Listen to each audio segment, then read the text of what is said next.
ರಾಜ್ಯ ಕಾಂಗ್ರೆಸ್ ಸರ್ಕಾರದ ಮೇಲೆ ಶೇಕಡಾ 60ರಷ್ಟು ಕಮಿಷನ್ ಆರೋಪವನ್ನು ಮತ್ತಷ್ಟು ತೀವ್ರಗೊಳಿಸಿರುವ ಕೇಂದ್ರ ಸಚಿವ ಎಚ್.ಡಿ. ಕುಮಾರಸ್ವಾಮಿ ಅವರು ಮಂಗಳವಾರವೂ ಮುಖ್ಯಮಂತ್ರಿ ಸಿದ್ದರಾಮಯ್ಯ ವಿರುದ್ಧ ವಾಗ್ದಾಳಿ ನಡೆಸಿದ್ದಾರೆ. ಎಕ್ಸ್ ತಾಣದಲ್ಲಿ ಮಾಧ್ಯಮಗಳಲ್ಲಿ ಬಂದಿರುವ ವರದಿಗಳ ತುಣುಕುಗಳನ್ನು ಟ್ಯಾಗ್ ಮಾಡಿ ಸರ್ಕಾರದ ವಿರುದ್ಧ ಪರ್ಸೆಂಟೇಜ್ ದಾಳಿ ಮಾಡಿರುವ ಅವರು, ಇಲ್ಲಿದೆ ನೋಡಿ ನಿಮ್ಮ ಲೂಟಿ ಸಾಕ್ಷಿ ಗುಡ್ಡೆ ಎಂದು ಆಕ್ರೋಶ ವ್ಯಕ್ತಪಡಿಸಿದ್ದಾರೆ. ದಾಖಲೆ ಕೊಡಿ ಎನ್ನುತ್ತಿದ್ದೀರಿ. ಇಲ್ಲಿ ನೋಡಿ ಸಿದ್ದರಾಮಯ್ಯನವರೇ, ನಿಮ್ಮ ಕೊಟ್ಟಿ ಗ್ಯಾರಂಟಿ ಸರ್ಕಾರದ ಲೂಟಿ ಸಾಕ್ಷಿಗುಡ್ಡೆ.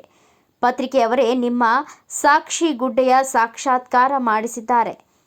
ನಿಮ್ಮ ಸರ್ಕಾರ ಗುತ್ತಿಗೆದಾರರನ್ನ ಎಷ್ಟು ನಿರ್ಲಜ್ಜವಾಗಿ ಸುಲಿಗೆ ಮಾಡುತ್ತಿದೆ ಎನ್ನುವುದಕ್ಕೆ ಈ ಸಾಕ್ಷಿ ಗುಡ್ಡೆ ಸಾಕ್ಷ್ಯ ಸಾಲದೆ ಮುಖ್ಯಮಂತ್ರಿಗಳೇ ಎಂದು ಪ್ರಶ್ನೆ ಮಾಡಿದ್ದಾರೆ.